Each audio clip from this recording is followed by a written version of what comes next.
In life, we all step up to the plate, hoping to hit a home run in our marriage, business, our family. What if the key was following a simple pattern? 4 words, 4 life-changing principles. There's only one way to get power at the plate. Connect with God. Once you trust God, you're able to win battles within yourself. Secure in your identity, winning relationships with others is next. Rounding third means winning results in whatever you do. Excellence matters. God created this game plan, a pattern different from the world's, so that we can have the full life He intended.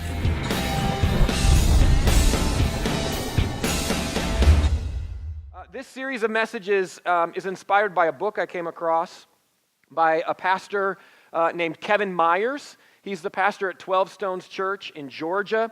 And basically, the book is about these bases that we've been talking about.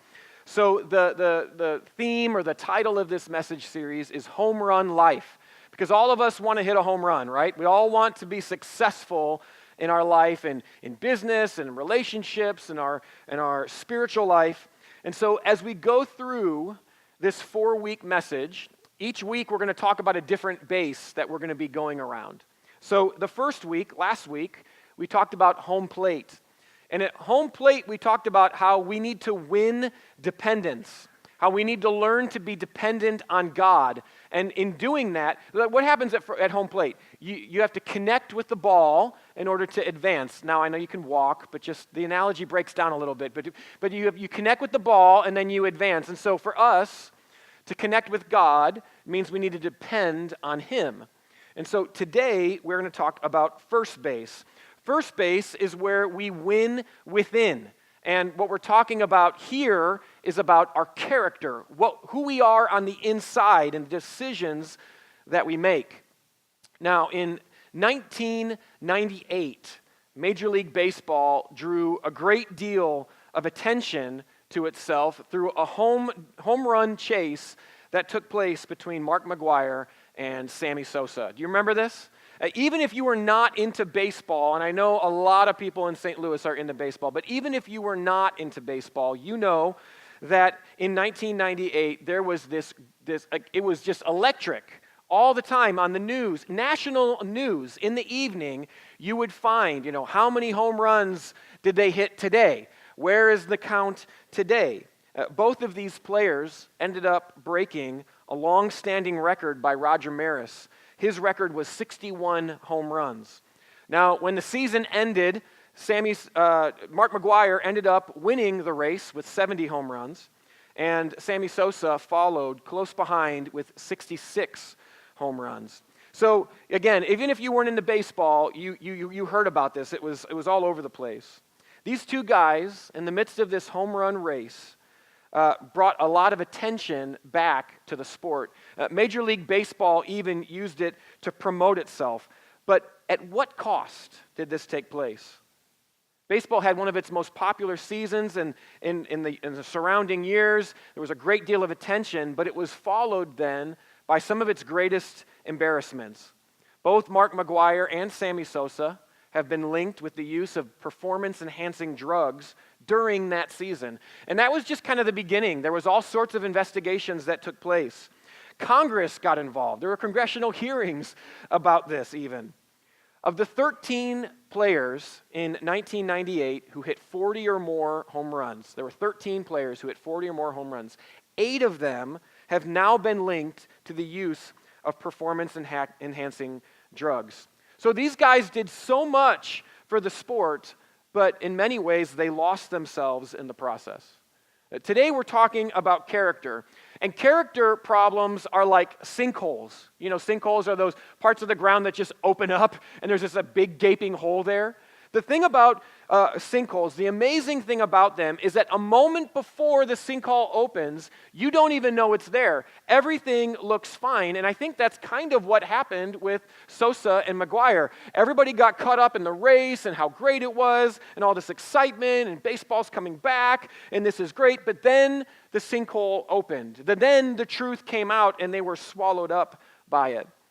This past week, pastoral staff and I, we were at our district council. and our general superintendent, George Wood, was there.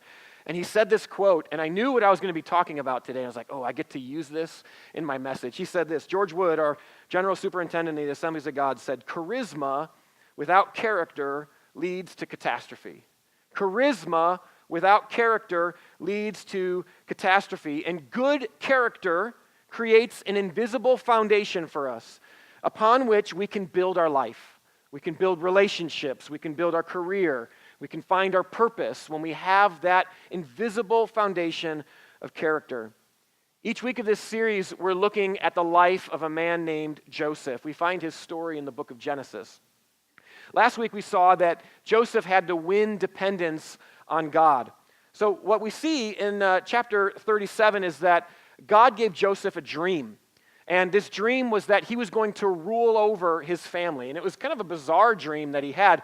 And so Joseph had all the things that were going for him. He had this beautiful coat that showed his potential and his status. He was from an important family. He lived around a people that served God and worshiped him. But what we saw last week is that God had to strip him of all of those things that he would have depended on otherwise to accomplish the dream. And instead of depending on his coat, instead of depending on his family and his relationships, he had to depend on God. And so this week, what we're going to see is that Joseph won within as well.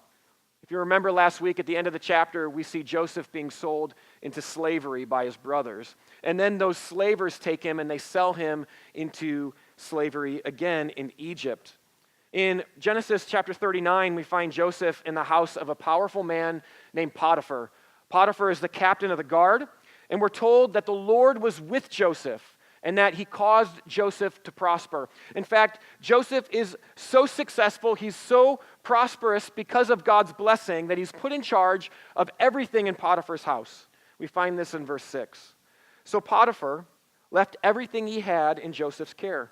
With Joseph in charge, he did not concern himself with anything except the food he ate. Now Joseph was well built and handsome. And after a while, his master's wife took notice of Joseph and said, "Come to bed with me." Joseph here is faced with a decision. He's depended on God. God has provided for him. He's won dependence, but now he has to deal with an issue within, the issue of character. And if there's one thing I want you to remember today, it's this: character is a choice. Character is a choice.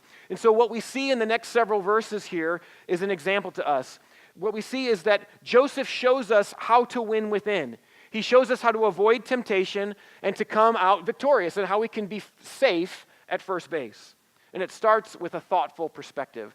Joseph starts by maximizing the consequences and minimizing the benefits. If we're going to win within, if we're going to have character, we need to maximize the consequences and minimize the benefits of sin. It says this in verse 8. But he, Joseph, refused. "With me in charge," he told her, "my master does not concern himself with anything in the house. Everything he owns, he has entrusted to my care. No one is greater in this house than I am. My master has held with nothing from me except you, because you are his wife. How then could I do such a wicked thing and sin against God?" Now, if we are honest, we often do the exact opposite of what Joseph does here. Typically what we do is we minimize the consequences and we maximize the benefits, just generally in life. Let me illustrate this again by talking about our district council that we were at. This is an annual event.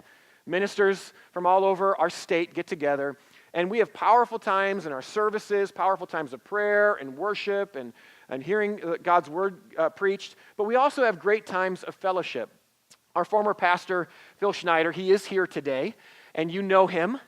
You know that Pastor Phil enjoys having fun, and he likes to put on a party. And so on Monday night, we had a carnival at our district council, complete with games and tickets and all those things. And we had, of course, fried food, lots of it. And it was late at night, you know what I mean? And so I had a choice to make at that time. Do I minimize the consequences, or do I maximize the consequences? Do I minimize the benefits or maximize the benefits? What do you think? Yes, I had that fried Reese's peanut butter cup, okay? And I had the lemonade shake-up thing that was super sugary at 10 o'clock at night, and I was buzzing, and I regretted it later that night and later the next day. This is what we do, right? We have a tendency to minimize the consequences and maximize it. Not that I'm complaining, Pastor Phil, because it was awesome. But that's what we do in our lives. Joseph, however, doesn't do that here. See, this is the problem with sin. Sin, it's easy for us to minimize the consequences and maximize the benefits. It's easy to justify. John Maxwell said this. He says, the truth is that sin will take you farther than you want to go.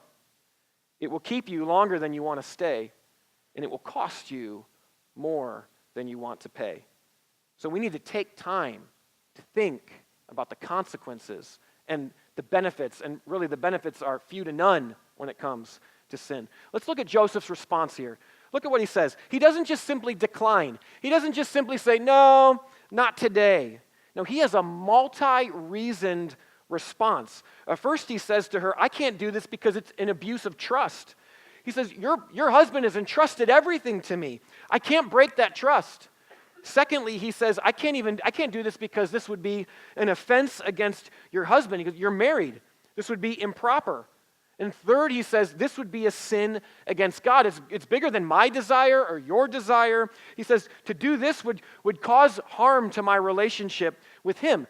Look, I don't think Joseph just answered in 3 steps right then and there because she propositioned him in this way. I think Joseph had taken time to think about the consequences of sin in his life. He had taken time to weigh out the possibilities.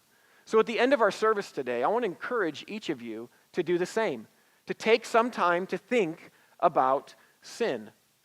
This pastor is telling me to think about sin. Yes, think about sin. Think about the consequences of sin. Think about the benefits, if there are even any, to that sin. Maybe a fleeting moment of pleasure. Think about that. Take some time to reflect on that, because Joseph did, and it prepared him for the time of temptation. Joseph, look, this woman's proposition would have been easy to justify. I mean, Joseph is in charge of everything in the house. Why not one more thing, her, right? Why not just take what maybe he felt like he deserved? After all, he worked hard. He'd earned that position. He could use his power to cover it up. He had all the power in the household other than Potiphar. He could use his influence to get his way. But he doesn't do that. Instead, he maximizes the consequences and he minimizes the benefits. And because he did that, he did the next step. He set up personal guardrails. Verse 10. And though she spoke to Joseph day after day, he refused to go to bed with her, and this is the key part here, or even be with her. Now, this woman is tenacious. I mean, apparently Joseph was one good-looking dude, right? I mean, because this woman will not stop going after him. So Joseph decides he's going to take action. And the action isn't to submit and to give in to that temptation, but instead his action is to protect himself. He says, I'm not even going to be around her. So when she came into the room, he excused himself. As being in charge over all of the household, he likely knew the schedule. And so when he knew that she would be in one place, he made sure his schedule had him somewhere else. Look, it was not a sin for Joseph to be around Potiphar's wife. That's not a sin. To be around someone, that's not a sin. But it was a sin for him to go to bed with her. So the issue for Joseph is that he knows that the more he's around her, the greater the temptation will become. It might just be, we don't know this, but it might just be that Joseph was maybe attracted to her. Maybe Joseph was giving some consideration to this. Maybe Joseph knew that if he spent time with her, he would eventually give in. He had obviously given thought to the consequences, so who knows what was motivating here. But he set up a guardrail for himself to keep him from engaging in that behavior. On several different occasions here at the church, we have provided a class called Guardrails. It's a video series that we've taught here that is by Andy Stanley. And we keep doing it probably 3 or 4 different times in Sunday school and in Cornerstone U. The reason why we keep providing it is because it is just excellent, excellent content. I'm giving you just like a small snapshot of it. And if we ever provide it again, you need to drop everything and go to it because it's just excellent stuff. But in that series, Andy Stanley talks about guardrails. I mean, think about this. We know about guardrails on the road, right? Like on the street, maybe over a bridge. You put a guardrail in a safe zone so that it keeps you from going into an unsafe zone, right? So the guardrail will come up to the road and maybe it will even limit you and your ability to drive.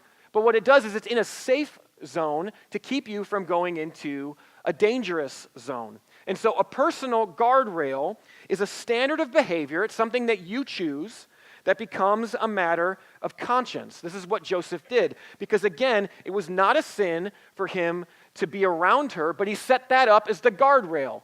If I'm around here, I want to bump up against the guardrail before I go off the edge and end up in bed with her. So I'm going to put a guardrail up, a personal guardrail up in my life that if I bump into it, will keep me from going too far. It's a matter of conscience. We all need guardrails in our life. I mean, think about this. Our culture baits us to the edge all the time, and then people who fall off the edge, we mock them. I mean, we're talking about a sexual relationship here. I mean, this happens with sexuality in our culture all the time. Sexual images, the way people dress, themes in movies, and content of songs. Our culture baits us with these things, but the moment somebody falls off the edge and has an affair, then we mock them. Oh, I can't believe they did that. Oh, man, that's so horrible. Alcohol, right? You watch an alcohol commercial, it's like they're having the greatest life ever. They got all sorts of friends, everything's fun, everything's carefree and easy. But then when someone becomes an alcoholic or they get a DUI or something terrible happens and they fall off the edge, oh, I can't believe that happened, right? Our culture baits us. Consumerism, it's rampant. Buy this thing. If you buy that, if you get this car, you'll be complete. This will help you to have the right clothes. But then what happens if you rack up your credit card debt and you go into bankruptcy? Oh, I can't believe that person would do that. Our culture baits us. We have to have guardrails in our life. We have to have guardrails in our life. And they're matters of conscience. The point of a guardrail that we're talking about here is that it's personal. You don't get to set up guardrails for other people. God drew the standard out of where the edge is, the cliff is. Our job is to set up our personal guardrails to keep us from there. We set up standards for our own life. We make it a matter of conscience so that if we bump into it, we feel bad. My youth pastor didn't use the terminology guardrails, but he kind of illustrated it this way. He would talk to us about being sexually pure as high schoolers, and he would say something to the effect of, if you slept with your girlfriend, that's not an accident when you are 2 towns over in an abandoned parking lot in the back seat of your car at night listening to your love mixtape. That's not an accident. You've passed 4 or 5 guardrails getting there, right? Like, oops, it just happened. No, it didn't. No, it didn't. And sometimes I think we walk through life and we're like, I fell off the road again. No, set up a guardrail. Do what Joseph did. Take time. So what are some guardrails? If your relationship with your spouse is not going well, avoid having close personal relationships with someone of the opposite sex. Like, don't go to that person for comfort. You are headed for the edge. If you're inclined toward addictive behavior, stop hanging around people who pull that behavior out of you or who engage in those substances or whatever it is that will pull that out of you. If you can't control your spending, cut up your credit cards and throw them away. Get on a cash budget and stick to it. If you're tempted to go places online that you know you shouldn't, set up a filter at your home. Get accountability software. Modify when and where and how you surf online. You might say, Pastor Eric, these things are extreme. Yeah, but you know what else is extreme? Going off the road, falling off the edge. And for Joseph, he said, I'm going to set up personal standards that I'm going to bump into so I don't go off the edge. Joseph used wisdom. Character is a choice. It's a choice. It's a choice. But it's not just a choice in a moment. Character is the sum total of the choices that you make up to the moment that you are tempted. Take time now to think about it, to consider it, to maximize the consequences and minimize the benefits. Take time to set up guardrails in your life. And once you've done that, then you will be in a position where you can effectively take the out. Verses 11 and 12, this is what Joseph does. He takes the out. One day, when he went into the house to attend to his duties, and none of the household servants was inside, she caught him by his cloak and said, "Come to bed with me." But he left his cloak in her hand and ran out of the house. Look, church, there are times where, regardless of the guardrails that we set up, there will be times where we are faced squarely with temptation. And this happens daily, maybe constantly even for you. And it's in these moments that we have a choice to make. And Joseph doesn't mess around here. Potiphar's wife caught him by the cloak. That Hebrew word is a strong, kind of a violent word. She is grabbing on. She knows what she wants. She wants Joseph, and she's like pulling him into the bedroom. This is like it's do or die moment for Joseph. And Joseph makes a swift, decisive decision. So much so that his shirt rips off as he's fleeing from her. Church, you have a choice. You always have a choice. It may cost you your shirt in the process, but you can choose righteousness. You can win the battle of character. 1 Corinthians 10:13 says, "No temptation has overtaken you except what is common to mankind. And God is faithful. He will not let you be tempted beyond what you can bear. But when you are tempted, he will also provide a way out so that you can endure it." I mean, think about what this verse is saying. It's saying that the temptations that you, the individual, you, whoever individually, the temptations you face, they are common to the types of temptations that everybody else experiences. So don't hide it when you're tempted. Go tell someone, because they'll likely understand, because they've likely been tempted in the same or at least in a similar way. It also tells us that the temptations that we experience are not going to be beyond what we can bear. God's not going to allow you to be tempted by something that you don't have the ability to overcome, because that would be cruel. You always have a choice. And when you are tempted, you have two choices. You can flee or you can flirt. You can flee from the sin or you can flirt with the sin. And Joseph chose to flee. He literally ran away. And I wonder sometimes if some of us need help getting our running shoes on, right? 1 Corinthians 6:18 says, "Flee from sexual immorality." 2 Timothy 2:22 says, "Flee the evil desires of youth." But then it adds to that. It says, "And pursue righteousness." Don't just flee from, flee to. Run to righteousness. Are you running from sin, or are you dancing with it? Are you fleeing from sin, or are you flirting with it? See, Joseph could have stopped for a moment here, couldn't he have? When she's pulling on him, he could have stolen an embrace. He could have stolen a kiss. He could have been lured into it. He could have given her time to allow her to convince him to change his mind. But he doesn't do any of this. He doesn't flirt with it. He doesn't mess around with it. He gets out of there as fast as he can. According to 1 Corinthians 10:13, we are told that God will give us a way out. And when you are tempted, look for that window. Look for that moment that is there. There is a 1 or 2 or 3 second window every time you are tempted, right between the temptation and when you execute the choice that you're going to make about that temptation. In the middle of that, there's a brief moment where you need to learn to grab onto. In the middle of that temptation, it's the moment when your emotions are at their peak and it says, do it, go ahead, just engage. The consequences won't be that great. The benefits will be so good. It's in that moment that you need to remember that this verse says, God is faithful. Don't rely on your own strength. Look for the out. Look for that window and take it. Rely on God's faithfulness. And I'm telling you, in those moments when you want to lash out in anger, when you want to click on that thing, or when you want to say that word, or you want to engage in whatever the behavior is, you want to spend the money that you know you shouldn't, in that moment, you'll see that window. You'll see the out. Take it at that time. Joseph was successful in resisting temptation, as we see here in this passage. And we see in the text that he lost his shirt, but he actually lost more than that as well. In the next several verses, we find out that Potiphar's wife, she twists the story all around. And she tells her husband that Joseph tried to rape her. We see this in verses 19 and 20. When his master heard the story, his wife told him, saying, "This is how your slave treated me." He burned with anger. Joseph's master took him and put him in prison, the place where the king's prisoners were confined. So Joseph is thrown into a pit. He's put into slavery, and now he is put in prison. See, Joseph is innocent, yet he's treated like a criminal. We see in the next couple of weeks that Joseph is raised up to Potiphar's right hand. And it's in this position of power that we'll see God use Joseph to rescue many nations from a devastating drought. See, Joseph can point us to Jesus here.